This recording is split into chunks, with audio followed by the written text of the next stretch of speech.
Kemudian yang ke-6 atau yang disebut dengan organizing learning experience activities atau yang disebut dengan organisasi pengalaman belajar. Bahwasanya di sini menurut Hilda Taba, pendidik menentukan bagaimana mengemas pengalaman belajar siswa yang telah ditentukan ke dalam paket-paket kegiatan belajar. Maka di sini peserta didik diajak agar mereka memiliki tanggung jawab dalam melaksanakan kegiatan belajar. Kemudian yang ke-7 adalah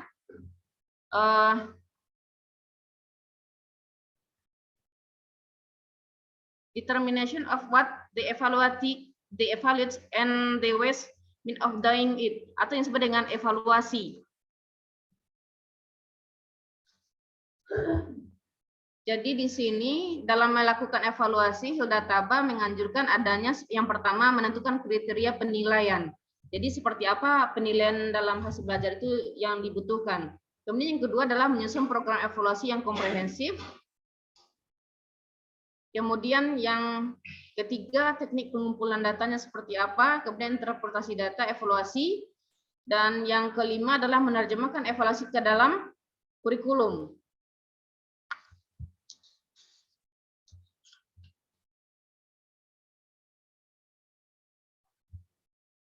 Berikutnya,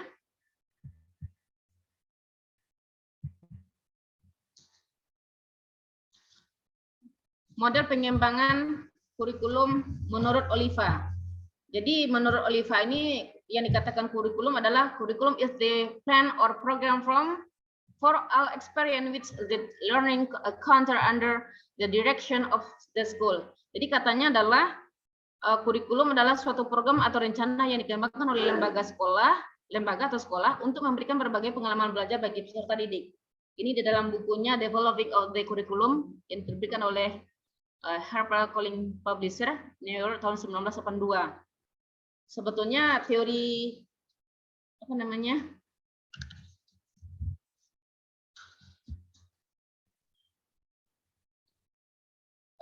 Makanya model penyeimbang kurikulum menurut Oliva ini ada 3 kriteria. Yang pertama simple, kedua komprehensif dan sistematis.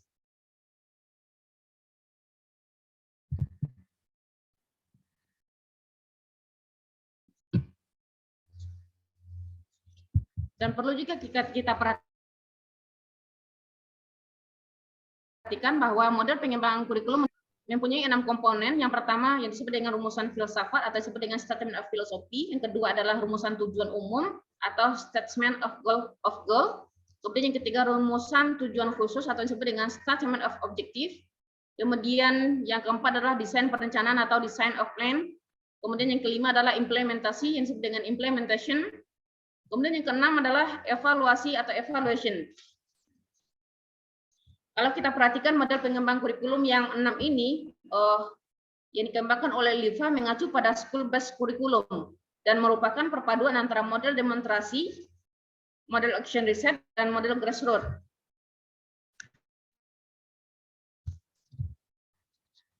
Dan kalau kita lihat juga bahwa model pengembangan kurikulum Oliva ini juga sudah memenuhi prinsip-prinsip dalam pengembangan kurikulum. Yang pertama ada yang namanya prinsip relevansi. Kemudian kalau kita lihat relevansi itu artinya memiliki makna yang sesuai ataupun serasi. Kemudian yang kedua prinsip fleksibilitas, bahwa pengembang kurikulum berupaya agar hasilnya fleksibel dalam implementasinya. Kemudian yang ketiga adalah prinsip kontinuitas, artinya prinsip yang berkelanjutan berhubungan dengan adanya nilai keterkaitan antara kurikulum dengan kemudian sehingga tidak terjadi pengulangan atau disharmonisasi pembelajaran yang berakibat pada jenuh peserta didik. Efisiensi, maka efisiensi merupakan salah satu prinsip yang perlu diperhatikan dalam pengembangan kurikulum yang direncanakan supaya tujuan yang ingin dicapai itu sesuai dengan yang direncanakan dan yang diharapkan. Yang kelima ada prinsip efisiensi namanya, yaitu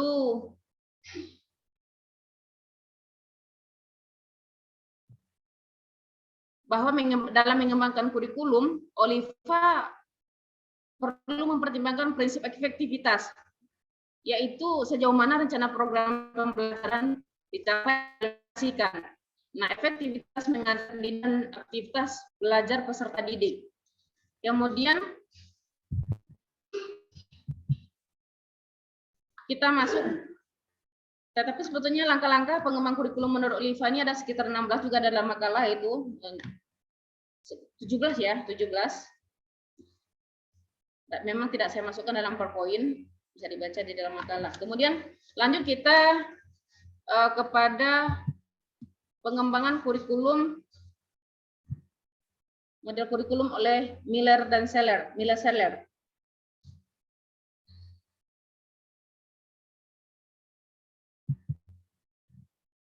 Oh, maaf, ternyata ada saya buat ini. Maaf. Ada 17 langkah-langkah pengembang kurikulum Oliva yang dikenal dengan the 12 component. Yang pertama merinci kebutuhan-kebutuhan peserta didik secara umum, kemudian yang kedua merinci kebutuhan-kebutuhan masyarakat atau stakeholder, kemudian menuliskan pernyataan filosofi dan tujuan pendidikannya, kemudian merinci kebutuhan-kebutuhan peserta didik di sekolah masing-masing, kemudian merinci kebutuhan-kebutuhan komunitas tertentu. Yang keenam, merinci kebutuhan-kebutuhan yang berkaitan dengan mata pelajaran, artinya disesuaikan dengan mata pelajaran masing-masing. Kemudian merinci tujuan institusional, ini lebih kepada lembaga. Kemudian merinci tujuan kurikuler. Maka sekolah juga perlu makanya di sekolah perlu kegiatan ekstrakurikuler. Ini bisa dibaca oleh Bapak Ibu semuanya. Insyaallah ada dalam makalah, ada 17. Terakhir ada model pengembangan kurikulum menurut Miller dan Seller. Sebelumnya kita melihat definisi kurikulum menurut Miller Seller ini adalah sebagai rangkaian interaksi sadar yang bersifat eksplisit maupun implisit yang didesain untuk memfasilitasi belajar peserta didik dan perkembangan peserta didik serta untuk memberikan arti atau meaning pada pengalaman. Jadi menurut Seller ini ada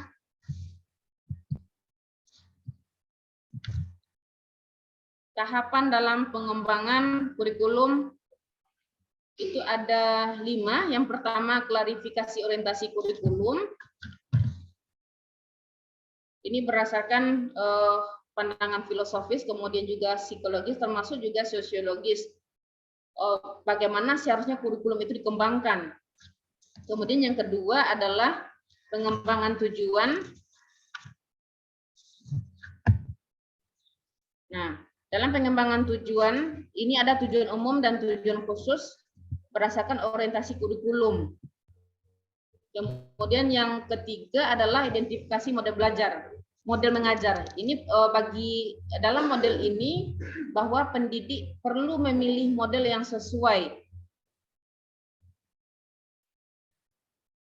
Kemudian yang keempat adalah implementasi. Menurut Miller Seller ini mengumumkan bahwa implementasi kurikulum merupakan suatu penerapan konsep, kemudian juga ide, kemudian juga program ataupun tatanan kurikulum ke dalam praktek pembelajaran. Yang terakhir adalah evaluasi. Maka evaluasi menurut Miller Seller merupakan prosedur dalam pengembangan kurikulum. Dan ini hendaknya merefleksikan orientasi seseorang. Nah, pada prosedur evaluasi dibakukan pada umumnya tidak sesuai dengan kurikulum transformasi. Demikianlah makalah ini kami sampaikan. Kiranya dapat memberikan semua, Bapak Ibu semuanya bisa memberikan koreksi yang membangun, karena menurut saya masih ada kekurangan dari pembuatan makalah yang saya buat, atau mungkin memang penyampaiannya yang tidak pas. Mohon masukan dan kritikan yang membangun untuk perbaikan atau kesempurnaan penulisan makalah saya ini di masa yang akan datang. Terima kasih kepada moderator yang telah memberikan kesempatan kepada saya, dan untuk selanjutnya dikembalikan kepada moderator. Terima kasih. Assalamualaikum warahmatullahi wabarakatuh.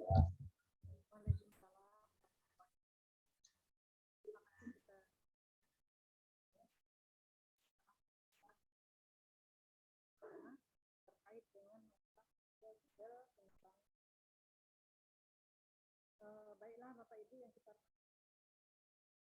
untuk dari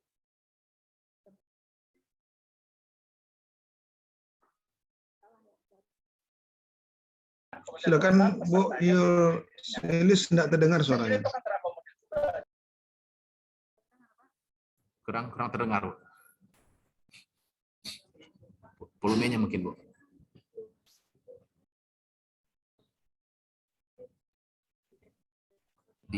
Diperbesar.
Halo.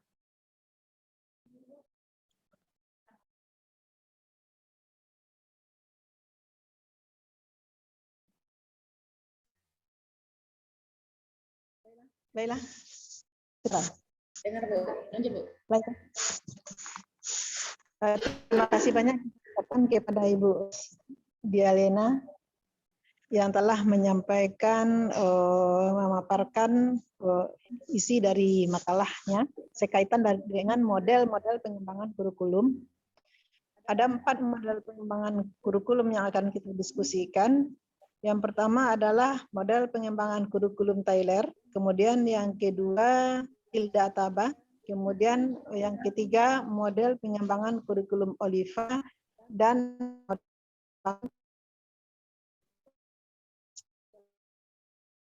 yang kita hormati, baiklah untuk lebih sempurnanya, marilah kita diskusikan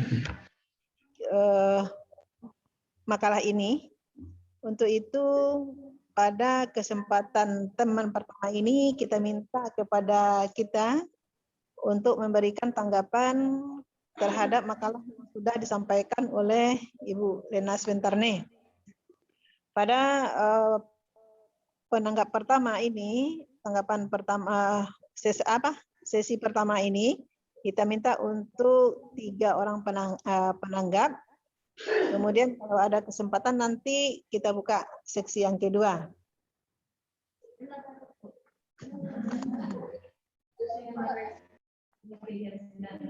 Yang pertama Haikalu, karena laki-laki. Silakan Pak Haikal. Kemudian Atun, kemudian yang dari sini 1. Sirika. Silakan Pak Haikal. Terima kasih kepada Ibu Moderator dan dari penyaji makalah yang sama-sama kita hormati, Bapak Profesor Dr. dan Pak Dr.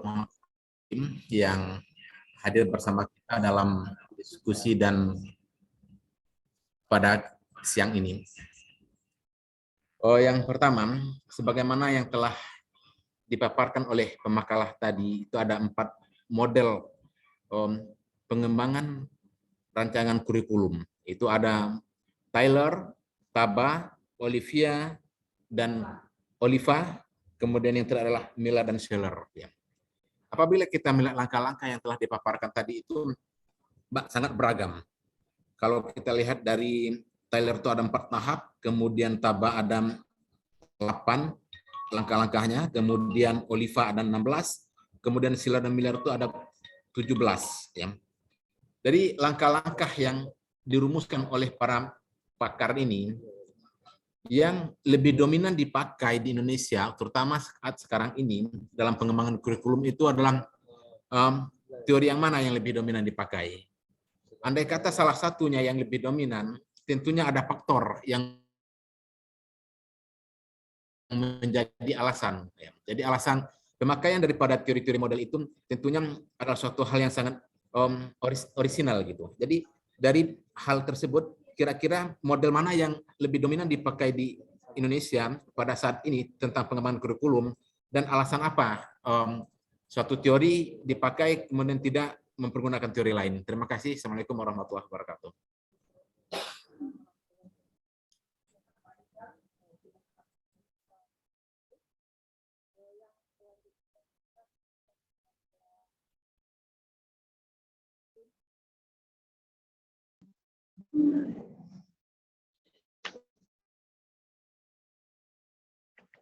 Baik, terima kasih kepada moderator. Langsung saja kepada pertanyaan yang akan ditujukan kepada pemakalah. Yang pertama itu, apa perbedaan yang spesifik dari masing-masing model yang 4 ini? Lalu yang kedua, di antara yang 4 model ini, model mana yang paling populer atau yang paling dipakai di Indonesia, khususnya pada kurikulum Indonesia? Yang ketiga, bisakah pemakalah berikan sejenis desain atau sejenis bagan terkait model-model pengembangan kurikulum ini supaya lebih mudah dipahami dan lebih mudah untuk dimengerti? Kalau bisa berupa bagan atau berupa seperti model, ya bentuk model itu bisa dipaparkan lebih bagus. Mungkin itu saja. Moderator, kembalikan kepada moderator. Sekian.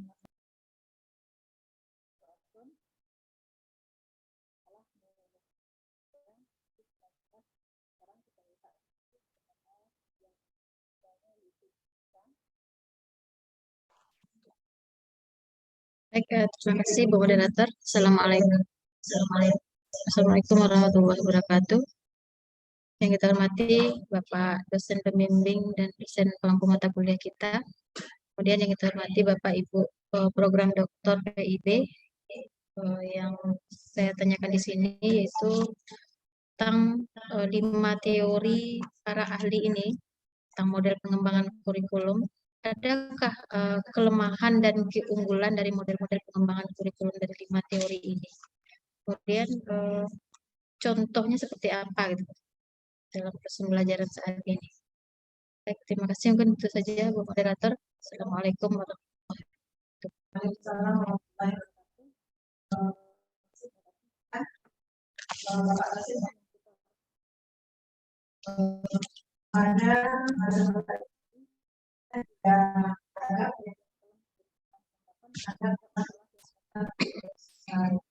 Yang pertama adalah yang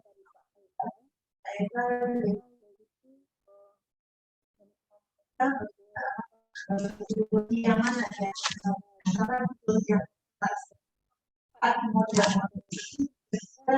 Bagaimana yang dipakai di Indonesia dan apa alasannya? Kemudian adalah sekaitan dengan perbedaan yang spesifik terhadap misalnya model yang dipakai jalan apa yang kemudian belum dengan bagan bagaimana dalam melakukan pengembangan. Kemudian kaitan dengan yaitu yang menanyakan adalah apakah tulisan apakah kelemahan dari keempat model yang dari model reguler sudah tambah dan dan dengan itu kira-kira ada dari kita ada sebenarnya permasalahan yang pada dan jawaban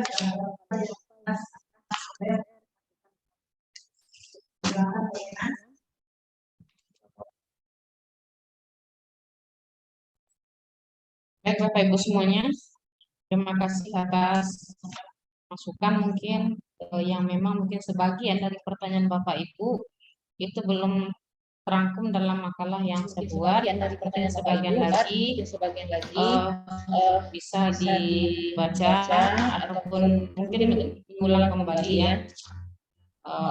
terutama berkaitan dengan kelebihan dan kekurangan masing-masing model. Suaranya double kemudian- itu. Ini dekat Bu Oras sama Urika. Iya, Itu kan? Dimatikanlah satu. Itu suaranya double.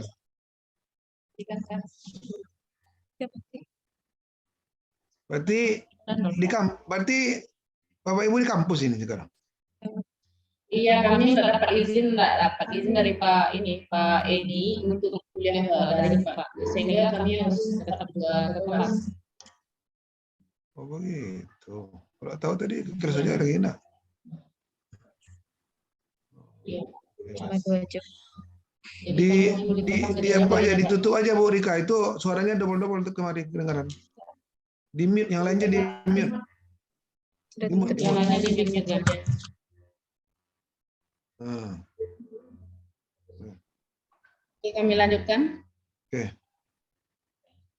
Ini mohon maaf Pak, gangguan yang seperti itu sebetulnya tidak kami harapkan, tapi bagaimana? Cuman minggu depan nanti apalah kalau memang di kampus saya juga mau ke kampus ya, kalau memang lebih jelas di kampus. Kalau memang semuanya di kampus nggak apa-apa saya ke kampus. Iya, kami Kalau semuanya masuk di kelas Pak. Karena Bapak Edi mengizinkan, otomatis kami di kelas jadi Pak.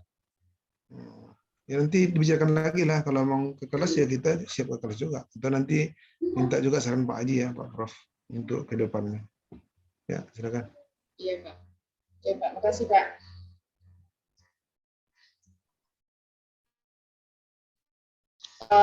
Bapak Ibu semuanya, pertama model yang mana yang dipakai di Indonesia dalam pengembangan kurikulum? Itu pertanyaan dari Pak Antoni Haikal tadi. Kalau kita perhatikan bagaimana pengembangan model kurikulum yang ada, katakanlah seluruhnya, kalau kita perhatikan tadi dari yang kita baca,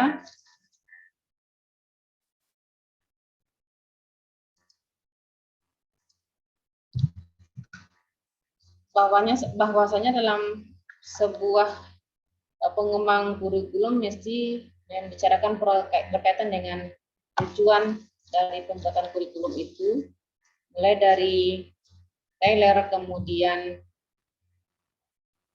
Taba, dan juga Oliva, termasuk Miller Seller, memang mulai dari mengatakan bahwa kurikulum itu adalah sebagai sebuah rencana atau sesuatu yang direncanakan untuk tujuan yang diinginkan. Artinya apa di sini? Secara umum, keempat model ini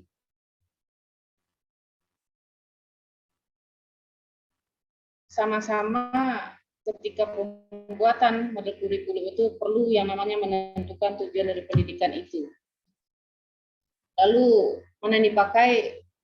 Ini mohon maaf Bapak Ibu semuanya karena background saya tidak pendidikan, jadi saya memang masalah kurikulum ini cukup baru dan tidak memahami secara detail ya berkaitan dengan kurikulum itu sendiri. Yang mana dipakai ya memang karena memang tidak mengetahui secara jelas, tapi menurut saya semua ini nampaknya dikombinasikan tanpa ada perencanaan yang matang dalam sebuah pembuatan kurikulum, apalagi untuk sebuah pendidikan, mustahil bisa berjalan pendidikan itu sesuai yang diharapkan atau sesuai yang direncanakan. Yang pertama, mungkin saya langsung aja jawab secara umum ya. Nanti silakan Bapak Ibu menanggapi dari apa yang mungkin bisa saya jawab dan sebagian ada yang tidak bisa saya pahami begitu. Kemudian kalau pertanyaan berikutnya adalah perbedaan masing-masing model. Ya tentu saja di antara masing-masing model ini ada kesamaan, itu juga ada perbedaan. Walaupun dia kembar umpamanya, tetap saja ada perbedaan. Atau semua punya tujuan, tetapi tujuannya ada tujuan umum, ada tujuan khusus kadang-kadang. Tetapi sebagian yang lain, misalkan Oliva. Oliva itu dalam perumusan tujuan dia membaginya kepada dua, ada tujuan umum dan ada tujuan khusus tadi. Sementara kalau menurut Taylor, dia hanya mengatakan mengatakan tujuan pendidikan saja. Dan ini merupakan hal yang paling awal yang harus dikerjakan, kata dia. Kemudian salah satu saja ya. Kemudian yang populer, saya tidak bisa juga memahami mana yang populer di antara 4 model yang ada ini. Model Tabakah, model Olivakah, ada Miller Seller kah, atau model Taylor. Cuman yang jelas model pengembangan Hilda Taba itu dimodifikasi oleh model pengembangan Taylor, pengembang kurikulum Taylor itu dimodifikasi oleh Hilda Taba. Tetapi seperti yang saya sampaikan tadi, sebetulnya Taylor itu dia mengeluarkan teori itu tahun 1949. Cuman ketika saya searching di melalui Google Scholar, ya ketika mencari referensi yang pas sesuai dengan judul yang ada, itu tahun 2013. Saya pikir ini adalah modifikasi dari teori yang dibuat oleh Taylor, yaitu tentang Basic Principle of Curriculum and Instruction.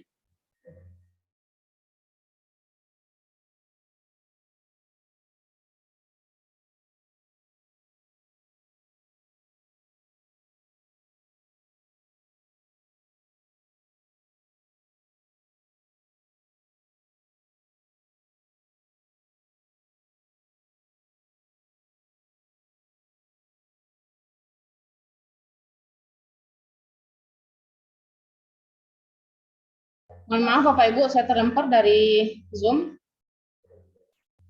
Kemudian, kalau untuk kelebihan dan kekurangan dari model ini memang tidak semuanya saya dapatkan, cuman yang ada itu kelebihan dan kekurangan model kurikulum Oliva. Kata dia, kelebihan dari model kurikulum yang dibuat Oliva ini dapat digunakan untuk penyempurnaan kurikulum. Kemudian, yang kedua adalah jelas dan lengkap pada setiap tahapnya atau secara komprehensif. Berdasarkan langkah-langkah pengembangan kurikulum menurut Oliva tadi. Aktif dalam penerapannya, artinya peserta didik, termasuk pendidik. Kemudian kekurangan dari model Oliva, diperlukan pengawasan menyeluruh terhadap langkah penerapan model. Kemudian perlu adanya interaksi dan komunikasi yang baik dari semua pihak. Mungkin cuma itu yang saya dapatkan dari kelebihan dan kekurangan, sementara model yang lain rasanya tidak saya dapatkan. Mungkin kekurangan saya dalam mencari atau menggali informasi yang lebih lengkap berkaitan dengan kelebihan dan kekurangan dari masing-masing model pengembangan kurikulum ini. Mungkin itu saja yang dapat saya jawab pertanyaan yang diajukan oleh teman-teman semuanya. Maaf atas segala kekurangan, dikembalikan kepada moderator dan terima kasih. Terima kasih banyak kita sampaikan kepada pemakalah yang telah menjawab permasalahan yang disampaikan sebentar ini oleh teman-teman kita. Nggak ikut nak amat lu dah. Apa yang lain kan? Enggak. Alah. Nah, baiklah. Yang pertama untuk pertanyaan Pak Haikal ini dijawab oleh Bu Lena bahwa model pengembangan kurikulum yang ada di Indonesia itu merupakan kombinasi antara model-model kurikulum yang 4 sebentar ini, seperti kurikulum Taylor, kemudian Hilda Taba dan Oliva serta Miller Seller. Ini untuk penjawab permasalahan yang dikemukakan oleh Pak Haikal. Kemudian untuk permasalahan yang dikemukakan oleh Bu Atun, ini Atun ya, ini bahwa ada perbedaan antara model-model kurikulum tersebut, diantaranya seperti model kurikulum yang disampaikan oleh Oliva, itu perbedaannya dengan kurikulum yang dipaparkan oleh Taylor, itu perbedaannya terletak pada tujuan daripada kurikulum itu sendiri. Kemudian menurut Hilda Taba, itu dia memodifikasi yaitu kurikulum yang disampaikan oleh Taylor. Kaitan dengan pertanyaan yang si Rika, bahwa kurikulum Oliva itu merupakan penyempurnaan terhadap kurikulum yang disampaikan. Pertanyaan yang dikemukakan oleh apakah kelemahan dan kekurangan daripada kurikulum yang ada di atas. Yang keempat itu, sementara tanggapan daripada pemakalah bahwa ada kekurangan, yaitu seperti kurikulum yang disampaikan Oliva ini adalah merupakan penyempurnaan daripada kurikulum yang kita pakai sekarang ya, yang kita pakai sekarang. Itulah kira-kira tanggapan daripada pemakalah kepada kita semua. Untuk itu mungkin kita minta tanggapan daripada kita. Apakah kita beri tambahan dulu, tambahan jawaban, atau kita sampaikan tanggapan dari masing-masing kita yang menanggap sebentar nih. Kita minta pendapat kepada kita semua. Atau ada dulu yang akan membantu untuk penyempurnaan penjawaban terhadap permasalahan yang sudah dikemukakan sebentar ini. Bagaimana Pak Adirman? Bu Ernayanti, ada tambahannya? Tambahan yang sebagaimana yang sudah disampaikan oleh pemakalah. Bu Alimah? Belum. Depi? Masih? Nah.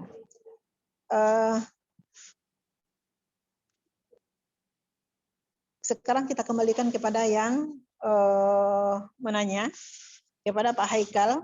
Apakah apa yang sudah disampaikan oleh pemakalah sebentar ini, apakah sudah terjawab sekaitan dengan masalah yang dipertanyakan, yaitu teori manakah?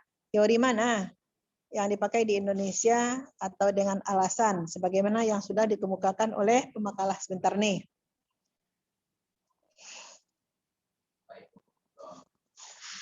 Terima kasih pada moderator dan kepada penyaji makalah. Tentunya apa yang telah disampaikan penyaji makalah tadi sudah memberikan suatu gambaran kepada kita semua. Tentunya permasalahan supersteri ini tentunya ingin kita kembalikan nanti mungkin kepada Bapak Dokter atau Bapak Prof mungkin yang bisa menjelaskan, karena di pemakalah juga sudah memberikan gambaran kepada kita tentang mana yang lebih dominan di dalam pemakaian model-model langkah-langkah pengembangan kurikulum. Saya pikir untuk pertanyaan saya cukup, Bu. Terima kasih. Assalamualaikum warahmatullahi wabarakatuh.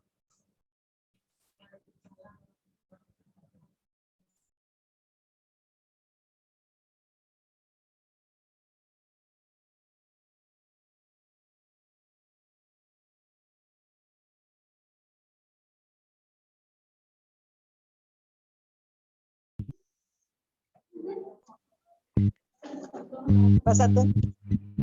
Baik, kepada moderator terkait dengan sampaikan kepada ada yang terkait dengan spesifikasi yang membedakan model pengembang kurikulum model Indonesia mungkin sudah dijawab. Untuk pertanyaan terakhir rasanya belum Bu Lena terkait dengan desain model kurikulum ini, karena saya lebih memahami kalau bisa ditampilkan desainnya langkah bagusnya gitu kan. Jadi masing-masing model ini berikan berupa bagan, desainnya itu berupa bagan agar bisa dimengerti. Mungkin kembalikan kepada moderator.